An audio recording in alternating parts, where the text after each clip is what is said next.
আসসালামু আলাইকুম, কেমন আছেন সবাই? আলহামদুলিল্লাহ, আমি তো ভালোই আছি। আজকে দুপুরে ভাবলাম একটু রোস্ট পোলাও করে ফেলি, যেভাবে সেই কাজ। ফার্স্টে আমি চিকেনগুলো মশলা দিয়ে ম্যারিনেট করে রেখেছিলাম, তারপর সুন্দর করে চিকেনগুলো আমি ভাজি করে নিলাম।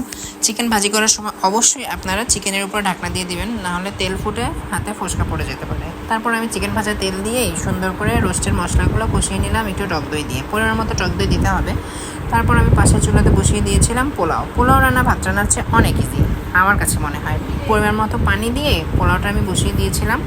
এই সুন্দর মতো পোলাওটা হয়ে গেল কিছুক্ষণের মধ্যেই। তারপর আমি কিছুটা গুঁড়া দুধ দিয়ে দিলাম। তারপর আমি পোলাওটা নাড়তে গিয়ে দেখি মাসাল্লাহ অনেক ঝরঝরা হয়েছে। এরপর ঘি দিয়ে ঢাকনা দিয়ে রেখে দিতে হবে। তারপরে আমি রোস্টের মশলাটার কাছে চলে আসলাম। তারপর মশলা কষাতে কষাতে রোস্টগুলো দিয়ে দিতে হবে। রোস্টের ভিতরে আমি সাধারণত পানি ইউজ করি না, তাই যেহেতু রোস্টের পরিমাণ বেশি ছিল, তাই আমি এখানে 1 কেজি দুধ দিয়ে দিলাম।